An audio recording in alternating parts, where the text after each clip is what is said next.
নমস্কার, আমি D Jacks. আজ আমি আপনাকে দুটো গল্প শোনাব। প্রথম গল্পটা কাল্পনিক নয়, পুরোপুরি বাস্তব ঘটনা এটি। সেই গল্পের নাম হলো অসুস্থতা। একটা ছেলে ছিল, তার গল্পম্যান নামে একটা গল্পের ইউটিউব চ্যানেল ছিল। সে প্রতি সপ্তাহে নিজের লেখা একটি করে গল্প তার চ্যানেলে দিত। চ্যানেলের নিয়মিত শ্রোতারা জানে যে মঙ্গলবার এলেই গল্পম্যানের থেকে নতুন গল্প শুনতে পারবে। কিন্তু ছেলেটি একদিন অসুস্থ হলো। কয়েক সপ্তাহ সে নতুন গল্প দিতে পারল না। তারপর সুস্থ হয়ে আজ সে একটি নতুন গল্প আপনাদের জন্য এনেছে। প্রথম গল্পটা এখানেই শেষ। এবার আসি দ্বিতীয় গল্পের প্রসঙ্গে।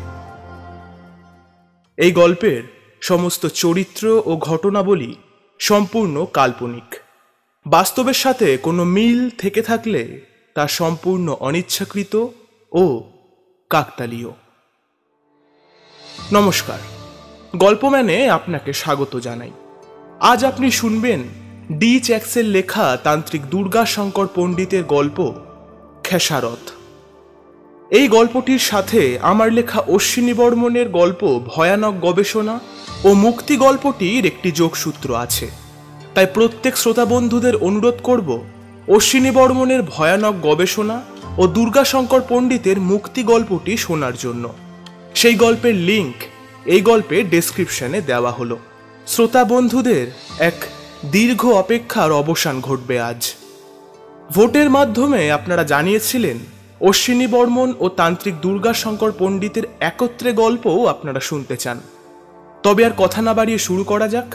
গল্পের লেখক, গল্প পাঠ, সমস্ত পরিকল্পনা, অডিও রূপান্তর, আবহ সৃজন, শব্দ প্রক্ষেপণ, সম্পাদনা, পরিচালনা ও পোস্টার ডিজাইনে আমি ডি জ্যাক্স।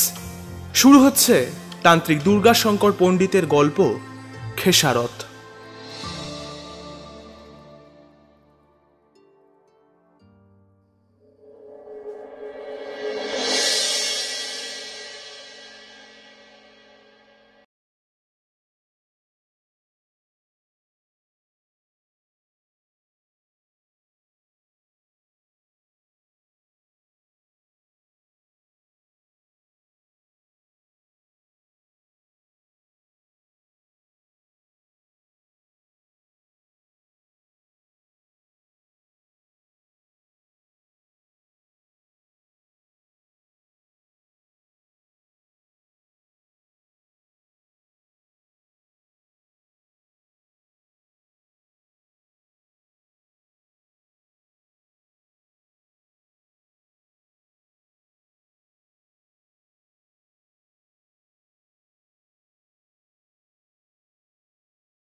নমস্কার, আমি অশ্বিনী বর্মন। তখনও আমি লন্ডনে দোতলার ঘরে বসে ম্যাগাজিনের পাতা উল্টাচ্ছি। সেই সতীর ঘটনার পর থেকে ম্যাগাজিনের প্রতি যেন একটা অদ্ভুত টান তৈরি হয়েছে। তেমনই একটা জিনিস কাল রাতে আমি ম্যাগাজিনে দেখেছি, আর সেটাই আমার সারা রাতের ঘুম উড়িয়েছিল। এই ম্যাগাজিনটা অনেক পুরনো, পৃষ্ঠাগুলোও তেলতেলে নয়, কিন্তু তাতে যে জিনিসের সন্ধান মিলেছে তা আমার মাথা খারাপ করেছে। কেবল ইচ্ছে হচ্ছে মনে এক্ষুনি ভেবে চলে যাই সেখানে, কিন্তু সেখানে যাওয়ার আগে প্রস্তুতির প্রয়োজন। সেটাই সারা রাত ধরে ভেবে চলেছি। যাই হোক, ম্যাগাজিনে কি দেখলাম সেটা এবার বলি।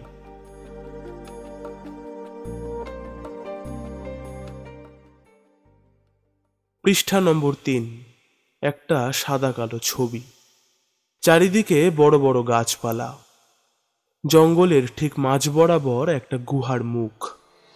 আর সেই ছবির নিচেই লেখা, এটা হলো সেই গুহা যেখানে আজ থেকে বহু বছর আগে এক দস্যু দল তাদের লুট করা অনেক ধনসম্পত্তি নিয়ে এই গুহার ভেতর বাস করতে শুরু করে।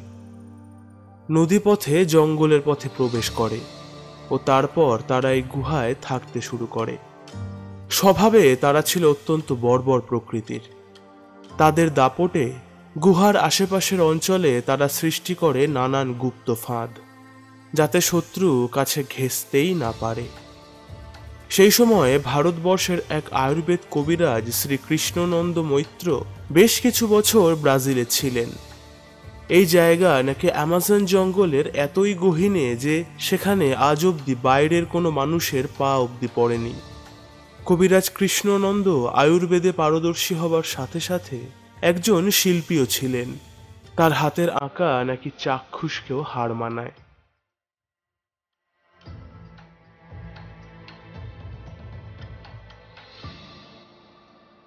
আসলে অ্যামাজন রেন ফরেস্টে এত রকম গাছ আছে যার সঠিক প্রয়োগ জানলে মানুষ বোধহয় অমরত্ব অব্দি লাভ করতে পারে।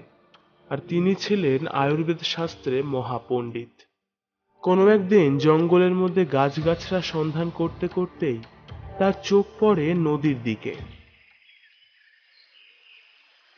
নদীর পাড়ে এক মাঝারি আকারের পালতোলা জাহাজ এসে দাঁড়ায়।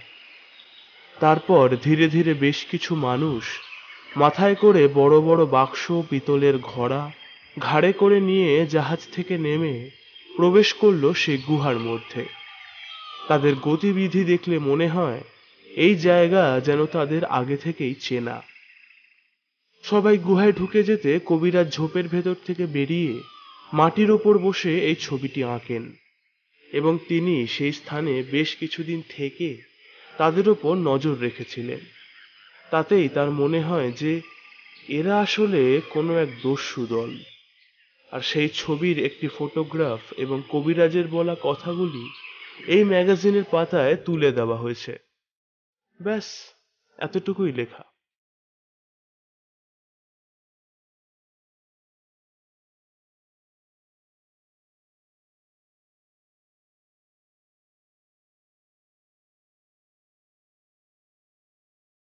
ততক্ষণে আমার মনের মধ্যে ঘূর্ণিপাক শুরু হয়ে গেছে। আরও একটা কথা মনে আছাড় পাছাড় খাচ্ছে।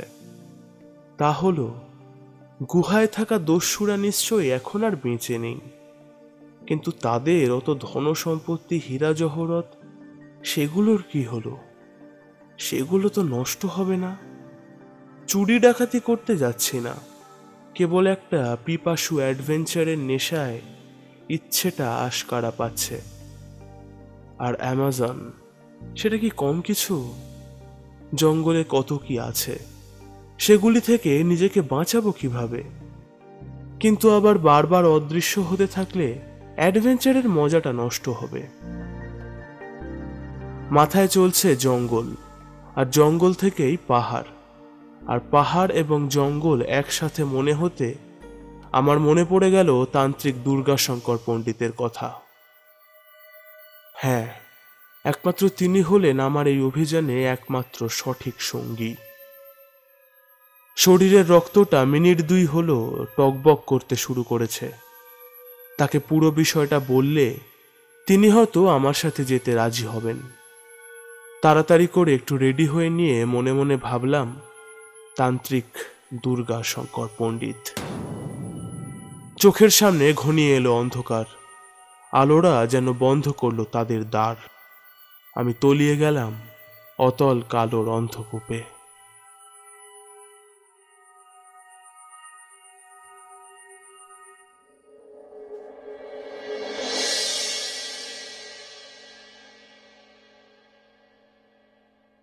যেখানে এসে পড়লাম সে জায়গাটা একটা পাহাড়ি সরু নদীর কোল ঘেঁষে। আমি মনে মনে ভাবছি, তান্ত্রিক তো সেই শ্মশানের পর্ণকুটিরে থাকতেন, কিন্তু এটা কোথায় এসে পড়লাম? তারপর হঠাৎ ডান দিকে চোখ যেতে দেখি একটা গাছের ডালের ফাঁকা অংশ দিয়ে দেখা যাচ্ছে একটা অবয়ব। সে যেন ধ্যানে মগ্ন। সেদিকে কিছুটা এগিয়ে যেতেই দেখি অবিরাম বয়ে যাওয়া অগভীর নদীর ঠিক মাঝ বরাবর একটা বিশালাকার পাথরখণ্ডের ওপর ধ্যানে মগ্ন তান্ত্রিক দুর্গাশঙ্কর পণ্ডিত। দেখে মনে হচ্ছে চারিদিক জলে ঘেরা একটা দ্বীপের মধ্যে বসে কোনো এক উচ্চকোটির সাধক যেন মিলিত হচ্ছেন ভগবানের সঙ্গে। আরো বেশ খানিকটা এগিয়ে গিয়ে তার কাছাকাছি দাঁড়ালাম। দাঁড়িয়েই আছি। পণ্ডিত মশায়ের ধ্যান যেন আর ভাঙছে না। এরপর আরো প্রায় 2 ঘন্টা কাটিয়ে তিনি চোখ খুললেন। যখন এখানে এসে পৌঁছেছিলাম তখন ছিল দুপুর, আর এখন বিকেল হয়ে গেছে। তার চোখ আমার দিকে পড়েনি।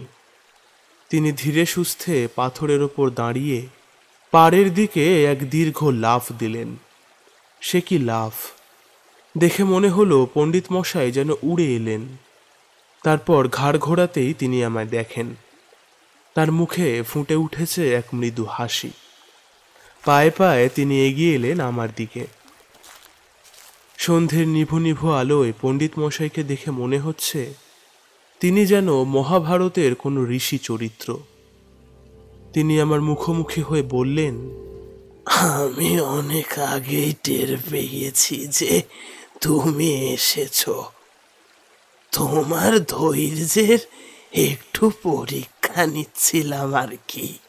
আমি বললাম, আগেরবার যখন এসেছিলাম তখন তো এই জায়গায় আসিনি। এটা তো আগের চেয়ে একদম অন্যরকম জায়গা। হ্যাঁ, ঠিকই বলেছ। এই জায়গা সেই শ্মশান থেকে বেশ কিছুটা উত্তরে। সূর্যাস্তের কিছু আগে এসে এই পাথরটার ওপর ধ্যানে বসি। বেশ শান্তি বোধ হয়। চারিদিকে পাহাড়ি পাখির মৃদুমন্দ ডাক, জলের শব্দ, মাঝে মাঝে বয়ে আসা ঠান্ডা হাওয়া, এই সব মিলে যেন এক শান্তিনীড় গড়ে তুলেছে। আর তার স্বাদ তখনই পাওয়া যায় যখন দুদণ্ড শান্ত হয়ে চোখ বুজে এখানে বসে থাকা হয়। সে যে কি স্বর্গীয় তৃপ্তি তা নিজে না করলে বোঝা শক্ত। এইবার তিনি হঠাৎ আমাকে ঘাবড়ে দিয়ে একটা কথা বলে উঠলেন। এই যে অশ্বিনী, আমি দেখতে পাচ্ছি তোমার মনের মধ্যে যেন অন্য অনেক কথা দাপাদাপি করছে। সংকোচ বোধ না করে চাইলে বলতে পারো।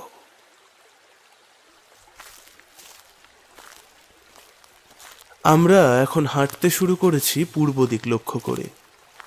আমি একটু আমতা আমতা করে শুরু করে ম্যাগাজিনে পড়া পুরো বিষয়টা তাকে বললাম, এবং শেষে বললাম, সত্যি বলতে আমি সোনাদানা আনতে যাচ্ছি না, আমার সে লোভ নেই।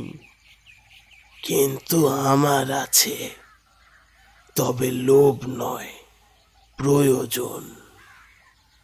আমি একটু অবাক হলাম। তার মতন একজন সাধক মানুষের কি প্রয়োজন সোনা জহরতের? তাকে সেই কথা জিজ্ঞেস করলাম।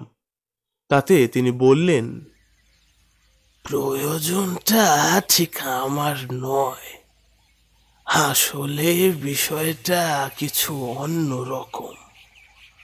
আমি মুখে কোনো কথা না বলে জিজ্ঞাসু দৃষ্টিতে পণ্ডিত মশাইয়ের দিকে চেয়ে আছি কেবল।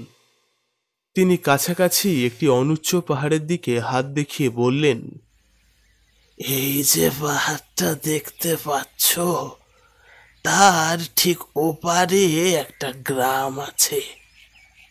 সেই গ্রামেই দিন 5 আগে 3 ব্যক্তি রাতের বেলা ডাকাতি করতে এসে ধরা পড়ে। গ্রামবাসীরা তাদের মারধর করে তাড়িয়ে দেয়।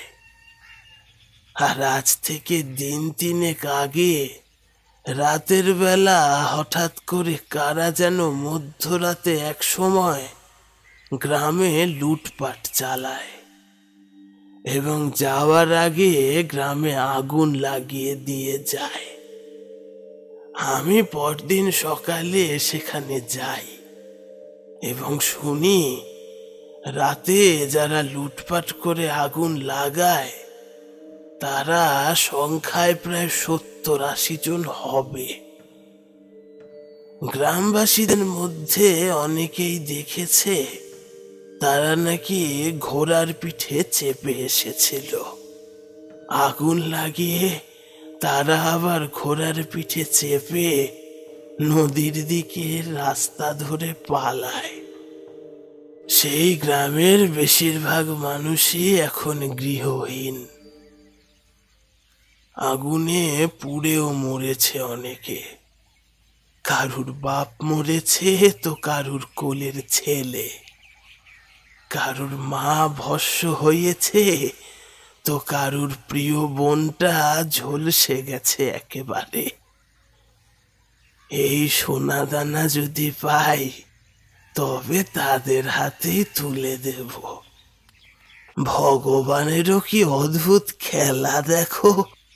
গত 2 দিন ধরে ভাবছিলাম গ্রামের মানুষগুলোর হাতে যদি কিছু টাকা কড়ি দিতে পারতাম তাহলে হয়তো তাদের এত কষ্টের মধ্যে থাকতে হতো না।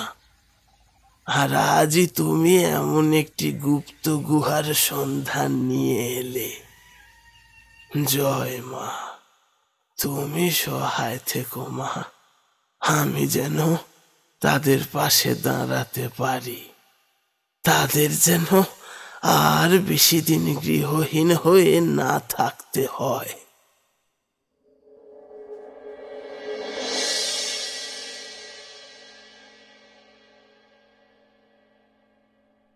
হাঁটতে হাঁটতে পণ্ডিত মশাইয়ের সেই পর্ণকুটিরের সামনে এসে পৌঁছলাম। সেই পর্ণকুটির, সেই শ্মশান, আর এখন সেই সন্ধেবেলা। তবে আজ শুধু বৃষ্টি নেই। আকাশের পশ্চিম দিকটা এখনো মৃদু লাল হয়ে আছে। দুটো পাশাপাশি পাহাড়ের মাঝে যেন একটা খাদের মতো সৃষ্টি হয়েছে, আর সেই খাদের তলানিতে এসে ঠেকেছে কোনো মৃদু লালচে জল। পণ্ডিত মশাই বললেন, আমরা তাহলে কখন রওনা দিচ্ছি সেখানে? আসলে আগে আমরা আমার বাড়িতে যাব এবং সেখান থেকে বেশ কিছু প্রয়োজনীয় সামগ্রী সংগ্রহ করে তারপর রওনা দেব। আচ্ছা, বেশ। পণ্ডিত মশাই পর্ণকুটিরে ঢুকে একটি ফতুয়া গলিয়ে বেরিয়ে এলেন। তার কাঁধে একটা কাপড়ের পুটুলি। আমার দিকে চেয়ে বললেন, চলো হে, আমি প্রস্তুত। আমি তার দিকে এগিয়ে গিয়ে তার হাত ধরলাম এবং মনে মনে আমার বাড়ির কথা মনে করলাম। আর সঙ্গে সঙ্গে আমি এসে পৌঁছলাম আমার লন্ডনের বাড়িতে। আর ঠিক তখনই আমি পণ্ডিত মশাইয়ের দিকে তাকালাম। তার চোখের ভাষা যেন বদলে গেছে। আমরা আসলে ড্রয়িং রুমে এসে পৌঁছেছিলাম। আমার বাড়ির ড্রয়িং রুমটায় বড় বড় 3টে ফ্লোরেসেন্ট লাইট লাগানো। তাতে যেন ঝলমল করছে গোটা ঘরটা। সেই আলো ও চারিপাশে এত জিনিসের ছড়াছড়ি দেখে পণ্ডিত মশাইয়ের চোখ যেন বারবার ঘুরে ঘুরে দেখে নিচ্ছে সব। তার চোখে এখন এক মুগ্ধতার ভাষা। আমি বললাম, কেমন লাগছে পণ্ডিত মশাই? তার মুখে এক প্রসন্নতার ভাব। তিনি বললেন, খুব পরিপাটি এবং চারিদিকে আধুনিকতার ছাপ স্পষ্ট। তবে এখানের অনেক জিনিসই আমার অপরিচিত। সে তো হবেই, কারণ আপনি যে অতীত থেকে এসেছেন। আমি সত্যি কখনো ভাবতে পারিনি যে এমনটা হবে। অতীতের জঙ্গল পাহাড়ের তান্ত্রিক দুর্গাশঙ্কর পণ্ডিত এখন আধুনিক ভবিষ্যতের লন্ডন শহরে। এই শহরের নামখানা বড় অদ্ভুত। লণ্ঠন কোনো শহরের নাম হয় নাকি? আরে না না, লণ্ঠন নয়, লন্ডন। আসুন বসা যাক। আরে না না, মাটিতে নয়, সোফায় বসুন। বাহ, গদিখানা বেশ নরম দেখছি। কিছুক্ষণ জিরিয়ে নিন, তারপর আপনাকে আমার ল্যাব দেখাতে নিয়ে যাব। সে আবার কি জিনিস হে? আসলে ল্যাব হলো গবেষণাগার। বেশ বেশ, নিশ্চয়ই যাব। প্রাচীন বিজ্ঞানের প্রতি আমারও খুব টান আছে। এইবার না হয় আধুনিক বিজ্ঞানের সাথেও আলাপটা সেরে ফেলা যাবে। তারপর পণ্ডিত মশাইকে আমি বসিয়ে রেখে কিচেনে চলে যাই কফি বানাতে। আমার হাতে বানানো কফির স্বাদ পেলে তিনি খুশি হবেন। যদিও এই সুস্বাদু কফি বানানোর ক্ষমতাটা কিন্তু সেই গবেষণার পর পাইনি। এটা একেবারে আমার নিজের হাতের জাদু।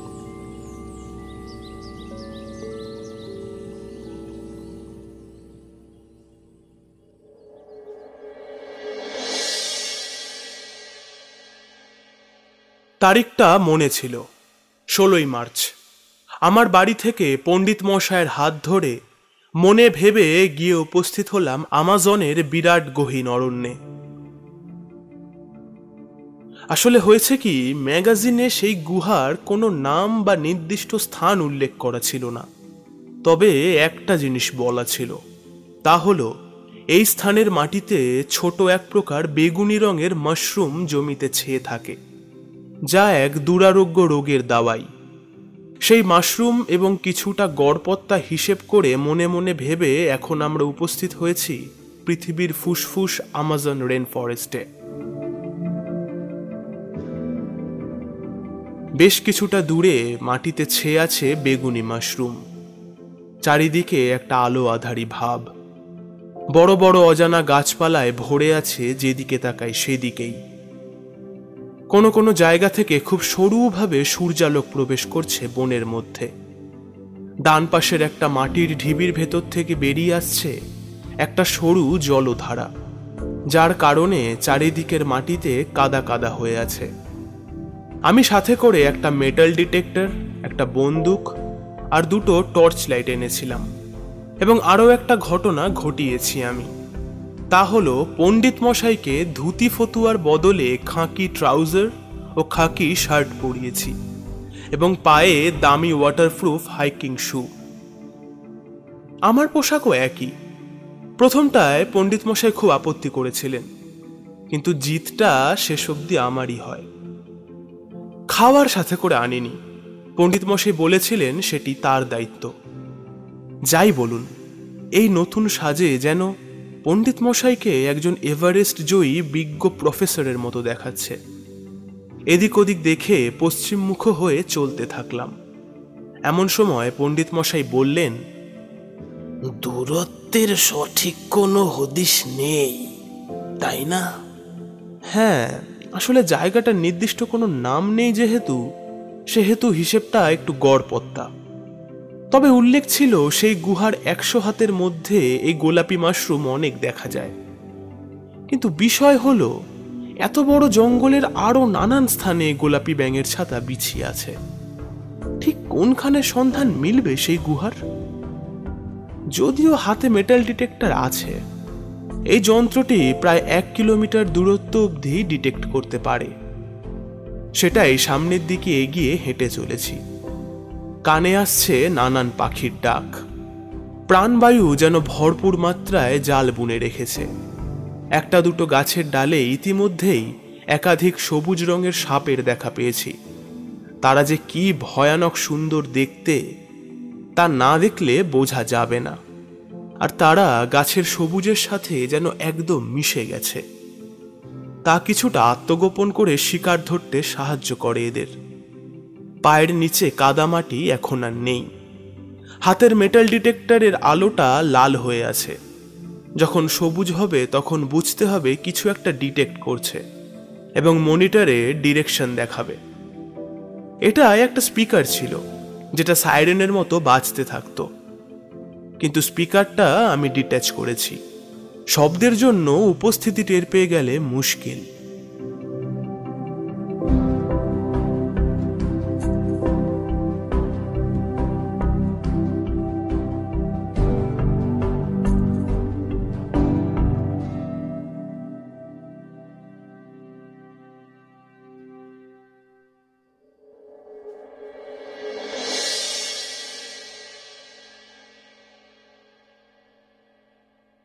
আমার ওকে দেখেই কেমন সন্দেহ হয়েছে, কিন্তু আমি একটা জিনিস বুঝতে পারছি না, তা হলো তোমার হাতের ওই যন্ত্রটা তো কোনো ধাতুর হদিশ পেলে তারপর সবুজ বাতি জ্বালায়, কিন্তু ওকে দেখে এমন জ্বলে উঠল কেন?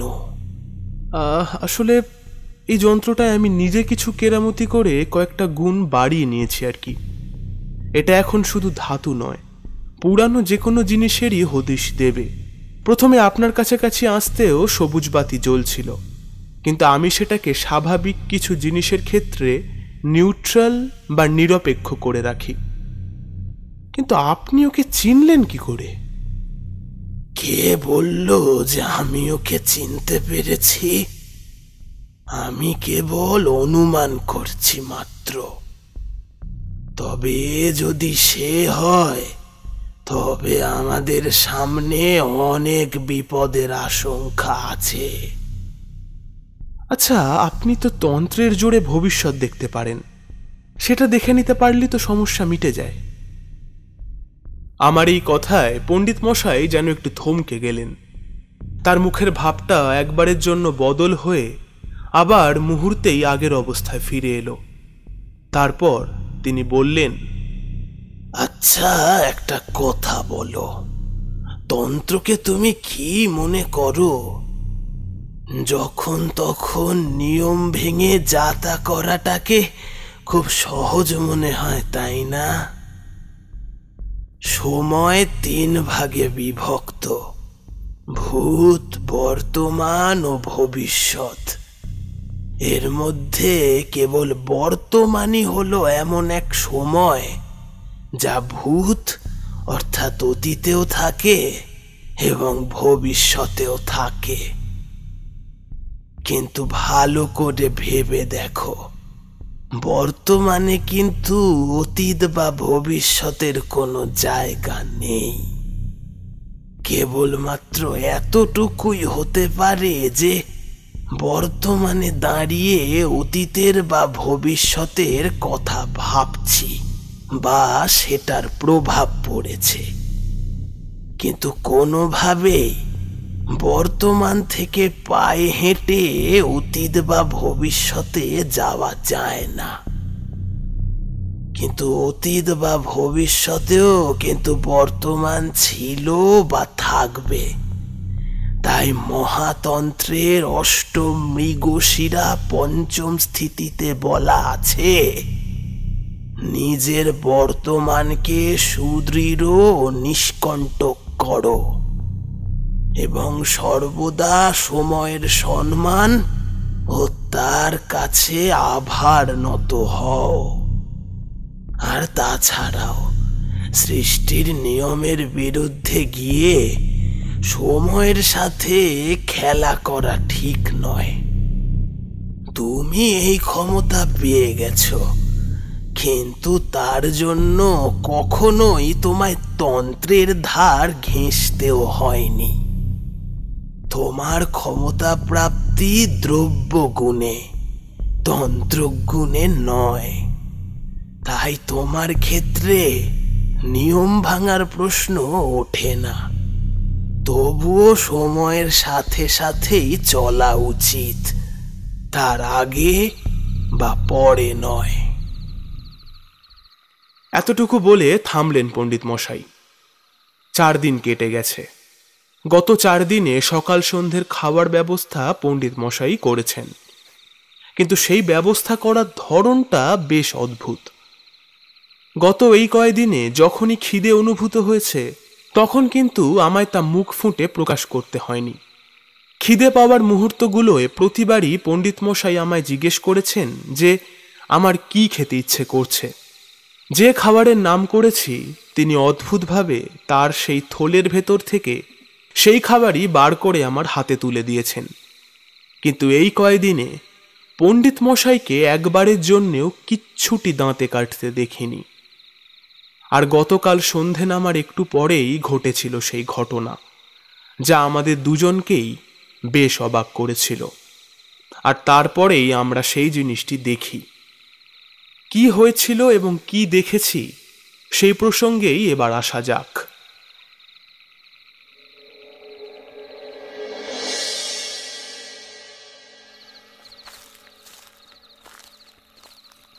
আমরা হাঁটতে হাঁটতে একটা পাথুরে গুহা জাতীয় গহ্বরের সামনে এসে উপস্থিত হই। হাতে যদি টর্চ না থাকতো তবে বোধহয় এই জিনিস চোখেও পড়তো না। গহ্বরের মুখ বন্ধ। সেই গুহা মুখ থেকে প্রায় 50 হাত দূরত্বে আমরা দাঁড়িয়েছিলাম। আমার জামার বুক পকেটে ছিল সেই পুরানো ম্যাগাজিনে আঁকা ছবিটা। ম্যাগাজিন থেকে সেই পাতাটা আমি ছিঁড়ে নিয়েছিলাম। পকেট হাতড়ে সেই ছবির সাথে সামনের গুহাটিকে মিলিয়ে দেখতে গিয়ে বুঝলাম এ হলো সেই গুহা যার সন্ধানে আমাদের এখানে এসে পড়া। পণ্ডিত মশাইয়ের দিকে উজ্জ্বল চোখে তাকিয়ে একই সাথে পা বাড়ালাম গুহার দিকে। 4-5 পা এগিয়েছি, আর ঠিক তখনই একসাথে তলিয়ে গেলাম ঝরা শুকনো পাতার কুয়ো জাতীয় এক বিশাল গর্তের মধ্যে।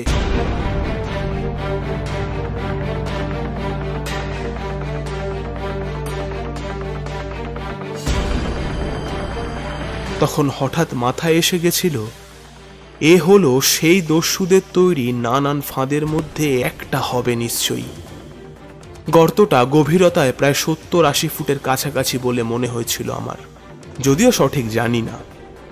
পণ্ডিত মশাই এবং আমি প্রায় পাশাপাশি পড়ছিলাম, কিন্তু নিচ অবধি পৌঁছানোর আগেই আমি পণ্ডিত মশাইয়ের একটা হাত শক্ত করে ধরে আমার উড্ডয়ন ক্ষমতাটা কাজে লাগালাম, অর্থাৎ আর নিচের দিকে না পড়ে ভেসে রইলাম এবং ধীরে ধীরে উপর দিকে গর্তের মুখে উড়ে উঠে আসতে থাকলাম।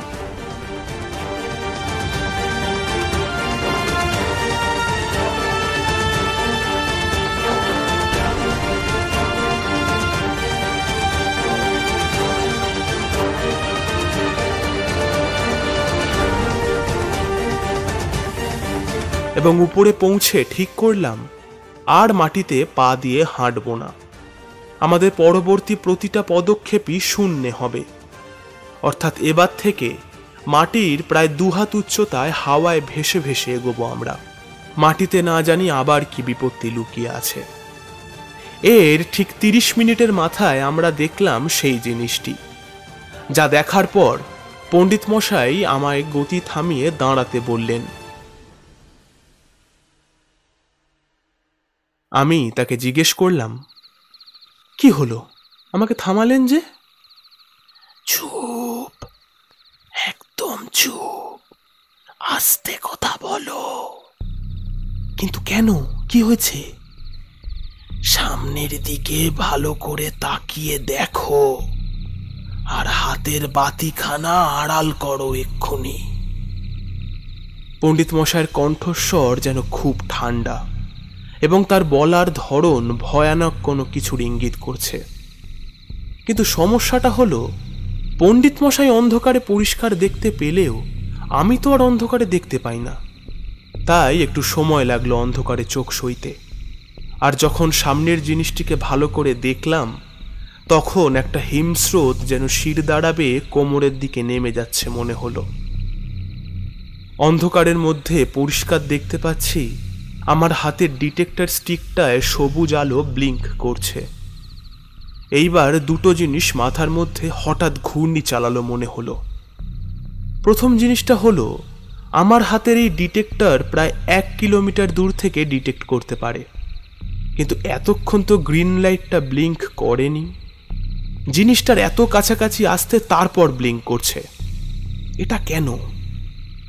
আর দ্বিতীয় হলো, আমরা তো সেই গুহার একেবারে মুখের কাছে দাঁড়িয়েছিলাম, সেই সময় ডিটেক্টরের গ্রিন লাইটটা ব্লিঙ্ক করলো না কেন? চোখের সামনে এমন একটা জিনিস দেখছি, আর মাথার মধ্যে চলছে এমন তালগোল পাকানো চিন্তার বংশ বিস্তার। পরিস্থিতিটার আন্দাজ করতে পাচ্ছেন? ঘরে বসে নির্ঝঞ্ঝাটভাবে এ জিনিসের নিখুঁত আন্দাজ সম্ভব নয়। অ্যামাজনের সেই ভয়ানক বিশাল ট্রপিক্যাল বর্ষাবন চারিদিক থেকে 1000টা চক্রব্যূহের মতো ঘিরে আছে আমাদের, আর আমাদের ঠিক 10 হাতের মধ্যে মাটির ওপর 4 পায়ে ধীরে ধীরে হেঁটে চলে বেড়াচ্ছে একটা প্রাণী। একটা বড় আকারের উটবেড়াল ও বেজির শরীরের মিশ্রণে যেন ওই প্রাণীটি তৈরি। তার পিঠে দুটো মাঝারি আকারের কালো কুচকুচে ডানা, আর বেজির মতো প্রকাণ্ড মুখের দুপাশ দিয়ে বেরিয়ে আছে দুটো বাঁকানো বাঁকানো চকচকে দাঁত। তার সারা গায়ে ছোট ছোট কাঁটা।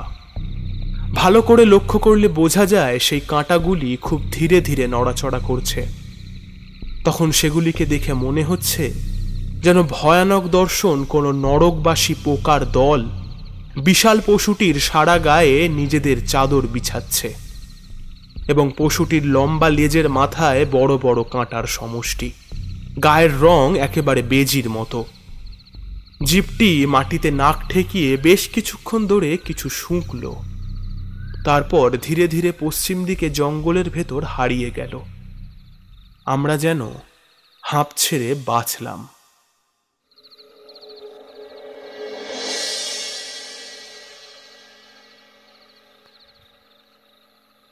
সম্ভবত এমনই একটি প্রাণীর ছবি আমি গুপ্ত বিভীষিকা কণ্টকতন্ত্রের পুঁথিতে নবম বিভীষিকা অধ্যায়ে দেখেছিলাম।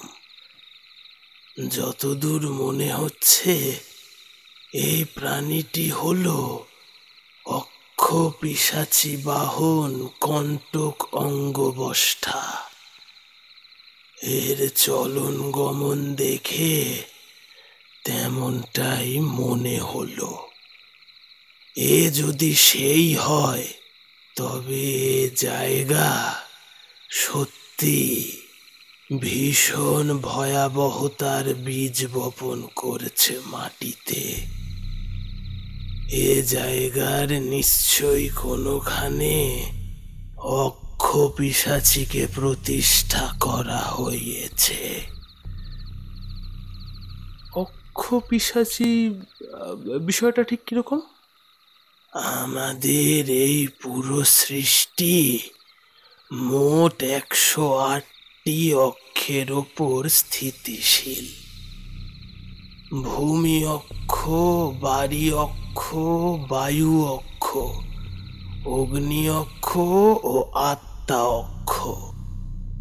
এই অক্ষগুলি হলো সৃষ্টির প্রধান 5 অক্ষ। সৃষ্টি মানে আবার শুধু পৃথিবী ভেবে বসো না যেন। সম্পূর্ণ জগৎ সংসার, এই পুরো ব্রহ্মাণ্ড, এর সমস্ত আত্মা মহাত্মা পরমাত্মাদের যত কুপ্রভাব আছে, সেই কুপ্রভাবের অক্ষে যে মহাকালা শক্তি বিরাজমান, সেই হলো অক্ষ পিশাচী। তাকে যে স্থানে প্রতিষ্ঠা করা হয়, সেই স্থানকে নিঃসন্দেহে নিরাপত্তার শ্রেষ্ঠ বলয় হিসেবে ধরা হয়। এ জিনিস আমিও করেছি। প্রধানত এই পিশাচীকে স্থানের মূল প্রধান দ্বারে প্রতিষ্ঠা করা হয়, যাতে সে দ্বার একেবারে অটুট থাকে। সঠিক নিয়ম না জেনে প্রতিষ্ঠিত পিশাচীকে এতটুকু স্থানচ্যুত করলেই এই পুরো সৃষ্টির সমস্ত অমঙ্গলকারী মহাকালা শক্তির রুদ্র রোষ বর্ষিত হবে নিয়ম উল্লঙ্ঘনকারীর ওপর। আমার যতদূর মনে হচ্ছে এই পিশাচীকে গুহার প্রধান প্রবেশদ্বারে প্রতিষ্ঠা করা হয়েছে। তবে কি গুহায় ঢোকার কোনো রাস্তাই নেই? এই যে এক্ষুনি আপনি বললেন এই জিনিস নাকি আপনিও করেছেন, তবে নিশ্চয়ই দ্বার খোলার নিয়ম আপনার জানা। নিয়ম নিশ্চয়ই জানি, তবে এই ক্ষেত্রে কেবল নিয়ম জানলেই হয় না। যে সাধক এই পিশাচিকে প্রতিষ্ঠা করেন, সেই সাধক সম্পূর্ণ উপাচার শেষ করার পর বিশেষ কোনো দুষ্প্রাপ্য জিনিসের নাম ও বিস্তৃত বিবরণ বীজ মন্ত্র দ্বারা প্রদান করেন অক্ষপিশাচির উদ্দেশ্যে। তখন সেই জিনিসই একমাত্র প্রধান মহার্ঘ হয়ে ওঠে পিশাচির কাছে। তখন সেই জিনিস ছাড়া পিশাচিকে তুষ্ট করা সম্ভব নয়। আর পিশাচি যদি তুষ্ট না হয়, তবে নির্ঝঞ্ঝাট ভাবে সেই দ্বার খোলা অসম্ভব। আরো একটা কথা বলে রাখি, সেই মহার্ঘ জিনিসটি কিন্তু যে কোনো কিছুই হতে পারে। সাধারণ মানুষের কাছে তা নিতান্ত মূল্যহীন হলেও অক্ষপিশাচির কাছে কিন্তু সেটাই তখন সবচেয়ে মূল্যবান। যেমন আমি একবার এক ব্যক্তির রত্ন ভাণ্ডারে অক্ষপিশাচি প্রতিষ্ঠা করেছিলাম, আর সেখানে আমি যে জিনিসের নাম ও বিবরণ বীজ মন্ত্রের দ্বারা প্রদান করেছিলাম, সেই জিনিস হলো অমাবস্যা তিথিতে মারা যাওয়া প্রথম লাল পিঁপড়ের মৃত শরীর। আর এমন একটা জিনিসের কারণেই সেই ব্যক্তির সেই রত্ন ভাণ্ডার এখনো অপরিবর্তিত রয়েছে। কিন্তু এমনটা তো নাও হতে পারে, হয়তো এটা কোনো বন্য জন্তু। অ্যামাজনের মতন এমন গহন অরণ্যে এখনো তো এমন অনেক পশু পাখি আছে যা মানুষের পরিচিত নয়। তাই যেন হয়, আমার ধারণা যেন মিথ্যেই প্রমাণিত হয়। আচ্ছা, আপনি তো অশুভ কিছুর কাছাকাছি এলে সে জিনিসের টের পান, এই ক্ষেত্রে তেমন কিছু মনে হচ্ছে না? মনে হচ্ছে না কারণ যদি অক্ষপিশাচি এখানে থেকেও থাকে, সে এখন শান্ত আছে, তাকে কেউ বিরক্ত করেনি। একবার যদি পান থেকে চুন খসে, তবেই নেমে আসবে অলুক্ষণে বাতাস, আর তখন ঠিকই টের পাবো। একটা বাঘ যদি শান্ত হয়ে ঘুমিয়ে থাকে, তার টের পাও কি? যখন বিরক্ত হয়ে তার নিদ্রা ভঙ্গ হয়, তখন তার রাগ গিয়ে পড়ে বিরক্ত করে যে ঘুম ভাঙালো তার ওপর। তখন আশেপাশের মানুষেরা বাঘের ভয়ানক গর্জনের শব্দ পায়। এরপর নিশ্চয় আর কিছু বুঝিয়ে বলতে হবে না। তবে কি করবেন? আমরা কি ফিরে যাব? ফিরে যাবার জন্য যে আসিনি অশ্বিনী, আমার ধারণা তো ভুলও হতে পারে। যতক্ষণ না গুহার দ্বারের একেবারে কাছে পৌঁছই, ততক্ষণ অবধি যে সবটাই ধোঁয়াশা।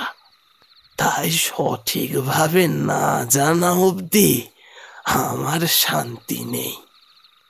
তবে এখন রাত অনেকটাই গভীর, কাল সূর্যোদয়ের পর গুহার দিকে এগোবো।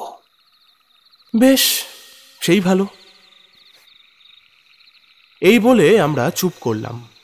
মনে মনে ভাবতে থাকলাম, অ্যামাজনের মতো এত গহীন বনানী কোটি কোটি বছর ধরে যে আরও কি কি রহস্যের আঁতরঘর হয়ে আছে তা কে জানে।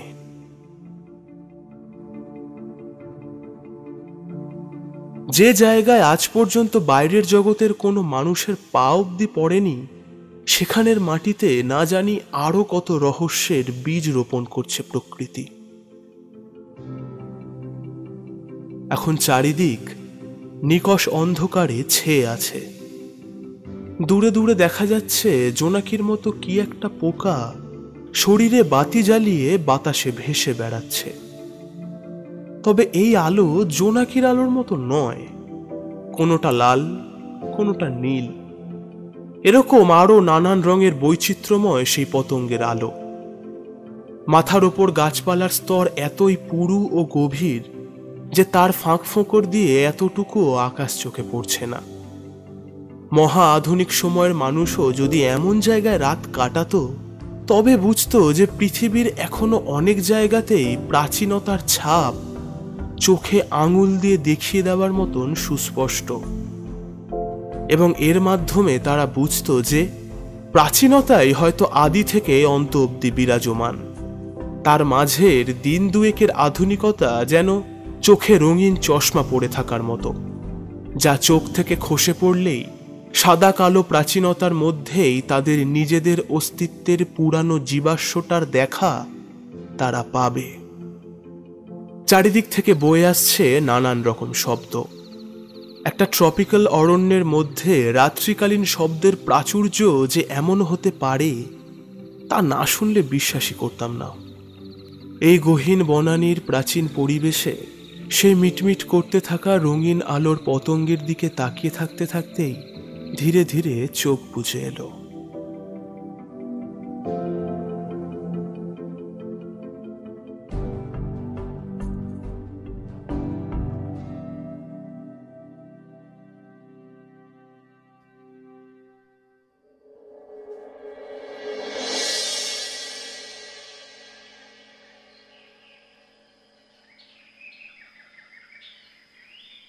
না, এই দ্বারে তো অক্ষপিশাচিকে প্রতিষ্ঠা করা হয়নি।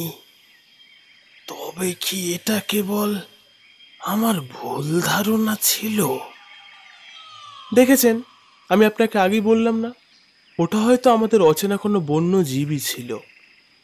সেটাই যদি হয় তবে তো ভালো বিষয়, কিন্তু তাও যেন আমার মনটা কেমন ছ্যাঁত ছ্যাঁত করছে।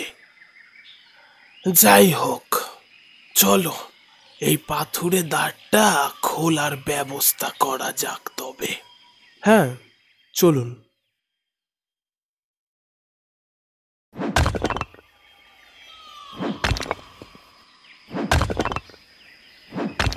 প্রায় 5 ঘন্টার অক্লান্ত পরিশ্রমের পর পাথরে ঘা খেতে খেতে পাথুরে দ্বারের একপাশে একটা বড় ছিদ্র করা গেছে।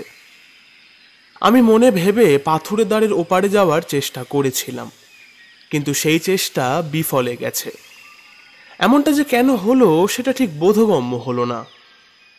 তবে কি সত্যি এই গুহায় অন্য কোনো শক্তি কাজ করছে? না জানি সামনে আরো কি কি অপেক্ষা করছে আমাদের জন্য। শিরদাঁড়া বাঁকিয়ে শরীর ঘষিয়ে সেই ছিদ্র দিয়ে গুহার ভেতর প্রবেশ করলাম আমরা। গুহায় ঢুকতেই এক আদিম গন্ধ যেন নাকে ধাক্কা দিল আমাদের। গন্ধটা বড়ই অদ্ভুত, তবে খানিকটা যেন চেনা চেনা ঠেকছে। মাছ ভাজার তেল, আঁতরে ধূপ ও খানিকটা মাংস পোড়া গন্ধ মেশানো একটা গন্ধ, এবং বহু সময় বদ্ধভাবে থাকার কারণে গুমোট একটা গা গোলানো ভাব তৈরি করেছে গন্ধটা। গুহার ভেতর নিকষ অন্ধকার। ভাঙা ছিদ্র দিয়ে খুব ক্ষীণ নিভু নিভু আলো ঢুকছে গুহার ভেতর, কিন্তু সেই আলো কালোকে এতটুকুও ঘুচাতে পারেনি। হাতের টর্চটা জ্বালাতে হলো, আর সেটা জ্বালাতেই বুকের ভেতর একটা বিশাল বরফে চাই এসে পড়লো বলে মনে হলো।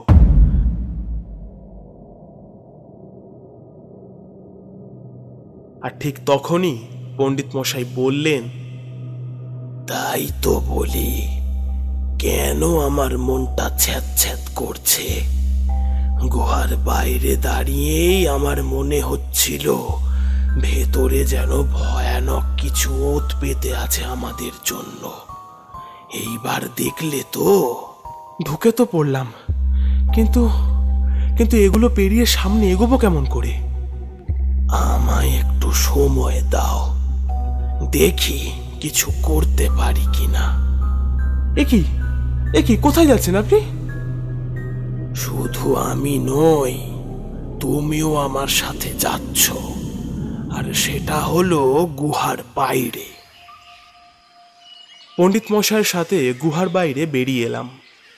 এবার যা পারেন উনিই পারেন, কারণ এমন জিনিসের সম্মুখীন আমি আগে কখনো হইনি। পণ্ডিত মশাই মাটির ওপর পদ্মাসনে বসলেন। অল্প অল্প করে হাতে মাটি তুলে নিয়ে মোট 8টি ডেলা পাকালেন। তার চোখ এখন বন্ধ এবং তিনি সেই মাটির ডেলাগুলির ওপর একে একে হাত বুলিয়ে বুলিয়ে কি যেন করে চলেছেন। আর আমি বারবার হাতের টর্চটা সেই ছিদ্রের মধ্যে দিয়ে গুহার মধ্যে আলো ফেলে ফেলে দেখছি। গুহার ভেতরের মাটিতে ছড়িয়ে আছে হাজার হাজার ভয়ানক দর্শন সাপের দল।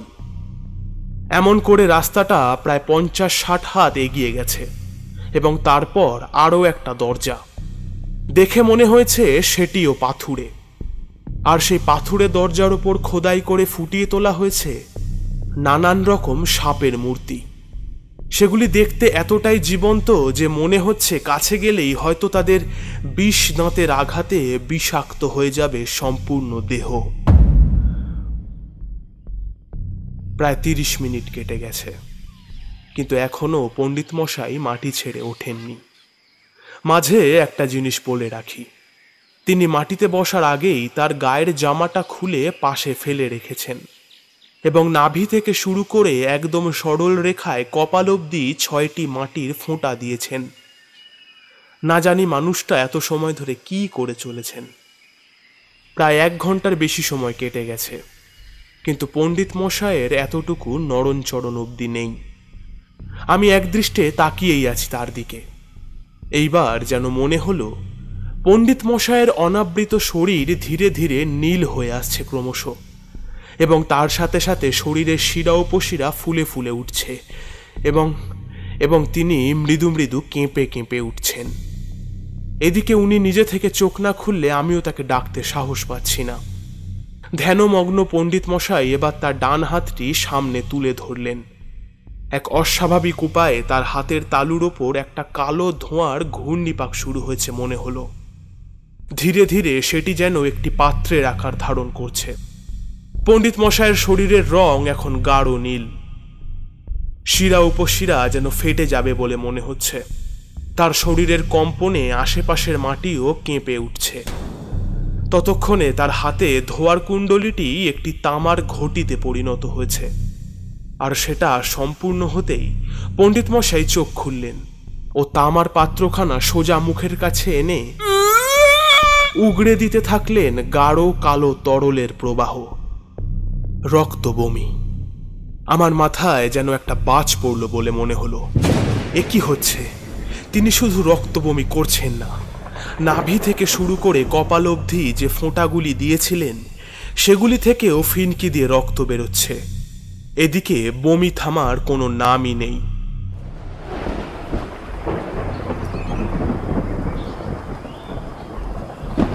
এবার কড়কড় করে উঠল মেঘ। পণ্ডিত মশাইয়ের গায়ের রং আবার যেন স্বাভাবিক হয়ে আসছে। আরও দুবার কিছু অল্প পরিমাণে রক্ত ঝরিয়ে পণ্ডিত মশাই থামলেন। তাকে দেখে মনে হচ্ছে তার থেকে দুর্বল মানুষ এখন সারা বিশ্বে খুঁজে পাওয়া দায়। চোখ দুটো বন্ধ। তিনি এলিয়ে পড়লেন মাটির ওপর। তার পরনের খাকি প্যান্টটা এখন জবজব করছে রক্তে। আবার মেঘ ডেকে বৃষ্টি নামল, কিন্তু সেই বৃষ্টির জল আমাদের গায়ে এসে পড়তে সময় লাগলো প্রায় 10 মিনিট। তার কারণ পুরু গাছপালার স্তর। মাটিতে লুটিয়ে থাকা পণ্ডিত মশাইয়ের অনাবৃত শরীরটি এখন ভিজে যাচ্ছে ও সাথে সাথে তার সারা শরীর ধুইয়ে পরিষ্কার করে দিচ্ছে অঝোর বাড়িধারা। আমার মনে হলো ভিজুক ভিজুক। গাছ ভালো করে না ভিজলে তাজা হতে পারবে না। পণ্ডিত মশাই যে আমার ওপর এক ঘন বট গাছের মতোই তা আমি টের পেয়েছি এখানে আসার দিন থেকেই। আমাদের এখানে আসার পর এই প্রথম বৃষ্টি। এই কয়েকদিন স্নান করে উঠতে পারিনি, তাই আদিম আমাজন বর্ষা বনের বর্ষাধারায় উজাড় করে দিলাম নিজেকে। এখন বরং তৃপ্তির খই ফুটুক দেহ ও মনে।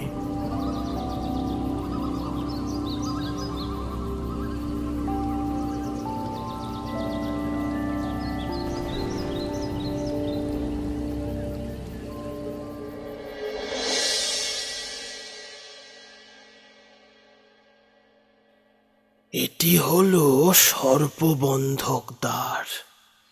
আমার একটা চিন্তা এবার সম্পূর্ণ পরিষ্কার হয়েছে। কি বলুন তো? যে দস্যু দল এই গুহায় ছিল তাদের মধ্যে কেউ একজন বেশ বড় মাপের তান্ত্রিকও ছিল। না হলে এ জিনিস করা যাত্রার কম্য নয়। হাটে বাজারে এ জিনিসের দেখা মেলে না। কিন্তু এবার যেন চিন্তাটা আরো বেড়ে যাচ্ছে। অক্ষ পিশাচীর ধারণাটা আবার জাগার দিচ্ছে মনে। একটা অদ্ভুত বিষয় লক্ষ্য করেছো কি? কি বলুন তো? এই গুহার আশেপাশে সেই অদ্ভুত জন্তুটা ছাড়া আর কোনো জীবজন্তু চোখে পড়েছে? কিন্তু অন্যান্য জায়গার চেয়ে এই জায়গা আরো বেশি নিবিড় জঙ্গলে আঁটো সাঁটো। তাহলে অন্য কোনো জীবজন্তুর দেখা নেই কেন? সেটা ভেবে দেখেছো? কথাটা মন্দ বলেননি। এবার খেয়াল করতে টের পাচ্ছি। একটা প্রশ্ন করব, সত্যি করে উত্তর দেবেন? কি প্রশ্ন শুনি? তখন আপনার সাথে ওটা কি হলো? আপনি কি করলেন তখন? অত রক্তবমি, দৃশ্যটা কিন্তু ভীষণ ভয়ানক ছিল। একটু পরিষ্কার করে বলবেন আপনি কি করলেন?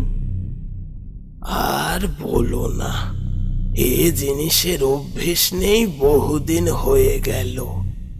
কিন্তু গুহার ভেতরের দৃশ্য দেখে এটাই একমাত্র উপায় বলে মনে হয়েছিল। আমি তো ভেবেছিলাম আমি আর বাঁচবই না। আক্ষেপ হচ্ছিল গ্রামবাসীগুলোর জন্য কিছু করতে পারলাম না। তবে সেই ভয় কাটলো। সে তো বুঝলাম, কিন্তু অমন রক্তারক্তির কারণ কি? শোনো তবে, গুহার মেঝেতে হাজার হাজার ভয়ানক সাপ দেখেই মনে হয়েছিল এগুলির একটা ব্যবস্থা না করলে সামনে এগোনো যাবে না। ঠিক তখনই চোখে পড়ল সর্পমূর্তি অঙ্কিত গুহার দ্বিতীয় দ্বারখানা। চোখটা যেন দাঁড়িয়ে গেল কিছুক্ষণের জন্য। বুঝলাম এই পাথুরের দ্বারটায় সর্পবন্ধক বাঁধন দেওয়া হয়েছে। মনে হলো, তবে কি হাল ছেড়ে দেব? না, একটা চেষ্টা না করে ফিরে যেতে হলে মনের মধ্যে গভীর আক্ষেপ নিয়ে বেঁচে থাকতে হবে।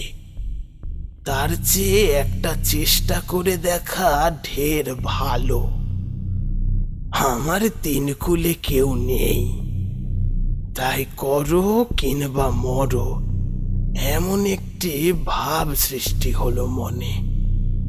দৃঢ় পায়ে গুহার বাইরে এসে উপকরণ সাজিয়ে ধ্যানে বসে সর্পবন্ধক বাঁধনের পেঁচ খুলতে থাকলাম। এই বাঁধন খোলার একটি মাত্র নিয়ম আছে। তার আগে একটি ছোট্ট কথা বলি। ওই যে সাপগুলিকে দেখলে, ওইগুলোই ছিল দাঁড় অব্দি পৌঁছনোর বাঁধা। সর্প বাঁধনে উত্তীর্ণ হতে হলে বাঁধা হিসেবে ভরে থাকা প্রতিটা সর্পের অতি বিষাক্ত বিষ ও তাদের প্রাণ শক্তি নিজের মধ্যে নিয়ে প্রকৃতিতে ফেরত দিতে হবে।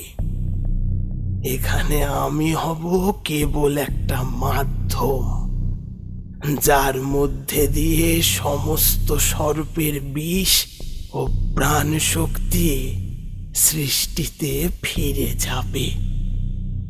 এসব হলো গূঢ় তত্ত্ব দুনিয়ার জিনিস। আর এই সমস্ত সর্পের প্রাণ শক্তি যখন ফুরিয়ে যাবে, তখন আপনা থেকেই খুলে যাবে গুহার দ্বিতীয় দ্বার।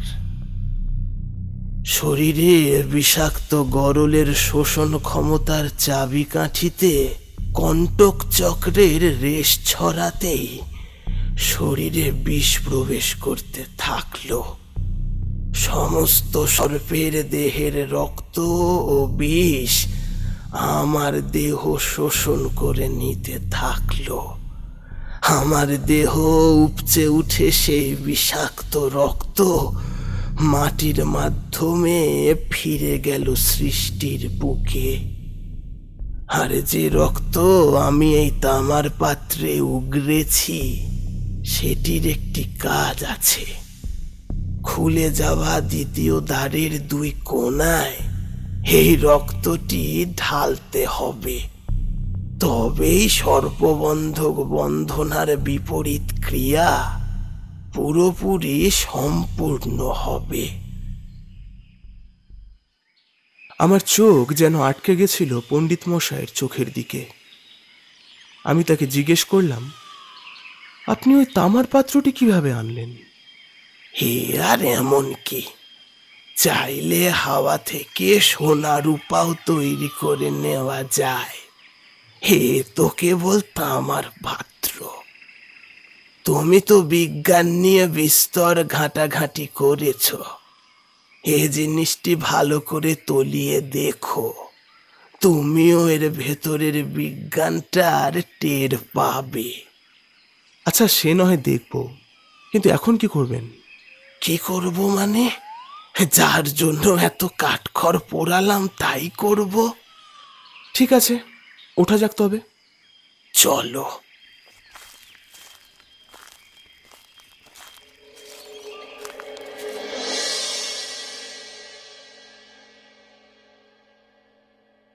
গুহার দ্বিতীয় দ্বার পেরিয়ে 10-12 পা হেঁটে বাম দিকে একটা বাঁক পড়ল। তার আগে বলি গুহার মেঝেতে ভরে থাকা বিষাক্ত সাপেদের কথা। সর্পবন্ধক বাঁধন ক্রিয়া সম্পন্ন করে পণ্ডিত মশাইয়ের সাথে আবার গুহায় প্রবেশ করতে একটি দৃশ্য দেখে বেশ অবাক হয়ে গেছিলাম। দৃশ্যটি হলো, গুহার মেঝেতে ছড়িয়ে থাকা সমস্ত সাপেরা এখন শুকনো পাতার মতো মাটিতে পড়ে আছে। অর্থাৎ কিছুক্ষণ আগে দেখা তাদের রক্তমাংসের ভয়ানক শরীরগুলো এখন কেবলমাত্র বর্ণহীন সাপের খোলসের মতো পড়ে আছে যেন। কখনো কখনো মৃদু বাতাসের ছোঁয়ায় সেগুলো এদিক থেকে ওদিক উড়ে যাচ্ছে। আমরা হাজার হাজার সর্প খোলসের উপর দিয়ে হেঁটে এগিয়ে এসেছি দ্বিতীয় দ্বারের এপারে। হাঁটার সময় পায়ের তলায় খোলসগুলি শুকনো পাতার মতো শব্দ তুলে গুঁড়ো গুঁড়ো হয়ে যাচ্ছিল।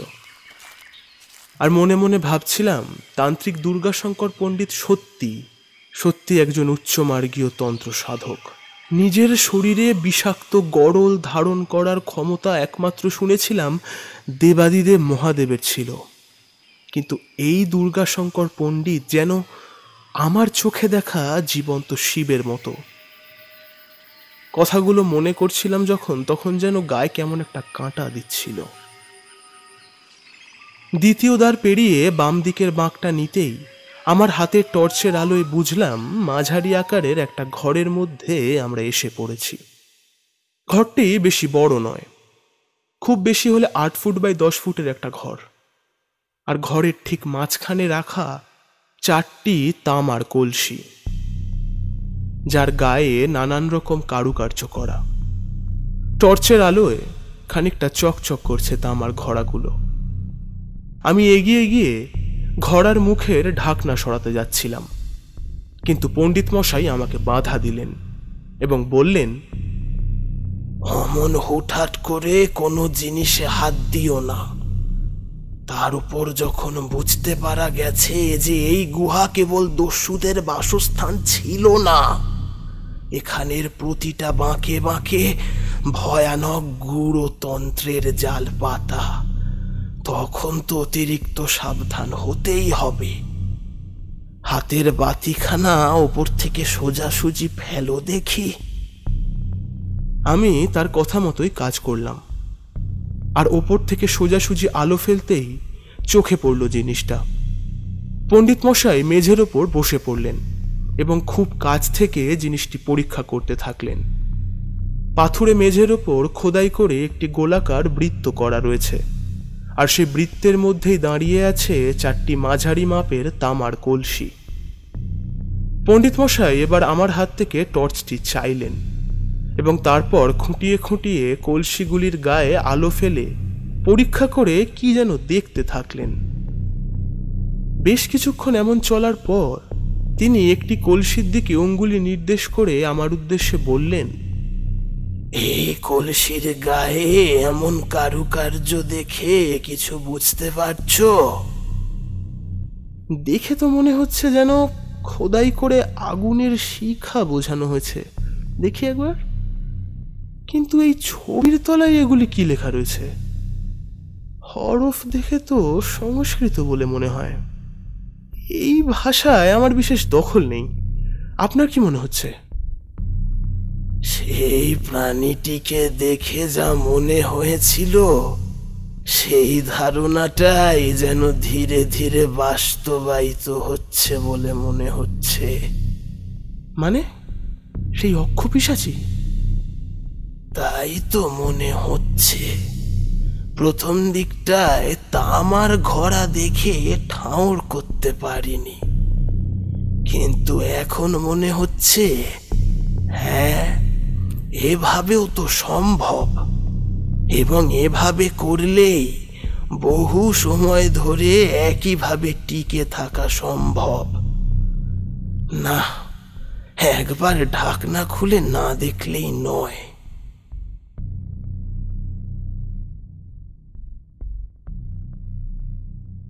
পণ্ডিত মশাই একটি অদ্ভুত রকম ছোঁ মেরে একটি কলসির ঢাকনা খুলে নিলেন। আমি তার একেবারে পাশেই দাঁড়িয়েছিলাম। এখন মুখ খোলা পাত্রটা থেকে খুব মৃদু মৃদু ধোঁয়া বেরোচ্ছে বোঝা গেল। ততক্ষণে পণ্ডিত মশাই কলসিটিকে সরানোর উপক্রম করছেন। আমি মুখ বাড়িয়ে কলসির ভেতর চোখ রাখলাম। দেখলাম কলসির একদম মধ্যখানে খুব ছোট একটা বিন্দুর মতো আগুন জ্বলছে।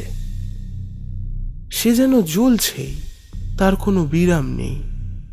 খুব মৃদু একটা তাপও অনুভব করছি। পণ্ডিত মশাই ততক্ষণে কলসিটি সরিয়েছেন।